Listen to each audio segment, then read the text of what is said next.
अस्सलामु अलैकुम वरहमतुल्लाहि वबरकातुहू। मैं हूँ कि मोहम्मद साजिद फ़ारूकी। मैंने कभी ज़िंदगी में पहले इतने सारे बांस एक जगह पे नहीं देखे।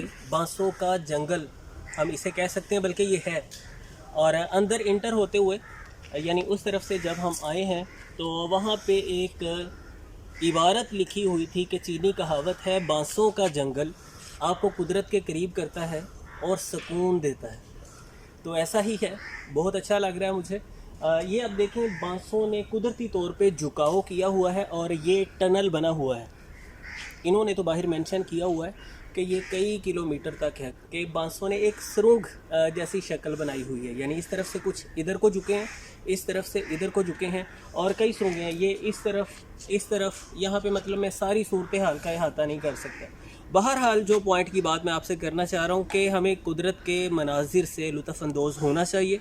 इससे स्ट्रेस, एंजाइटी के, डिप्रेशन के असरात दूर होते हैं। अपनी मसरूफियात में से थोड़ा सा वक्त ख़ुद के लिए निकालना चाहिए, और ये ज़रूरी है, और ये हमारे बदन का हक़ है।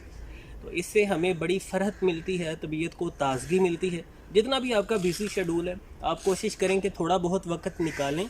अपने दाएं बाएं गिरदो निगाह अल्लाह रब्बुल इज़्ज़त ने जो मनाज़िर हमारी फ़रहत और मसरत के लिए रखे हैं, उनसे हमें लुत्फ़अंदोज़ होना चाहिए। तो मुझे बहुत अच्छा लगा। उम्मीद करता हूँ कि आपको भी ये पसंद आएगा। मैं अभी सफारी पार्क पे हूँ, जो हैड बल्लोकी के मुकाम पे है। इस तरफ आपका आना हो तो आप इससे लुत्फ़अंदोज़ हो सकते हैं। ये बड़ी दूर तक सिलसिला फैला हुआ है।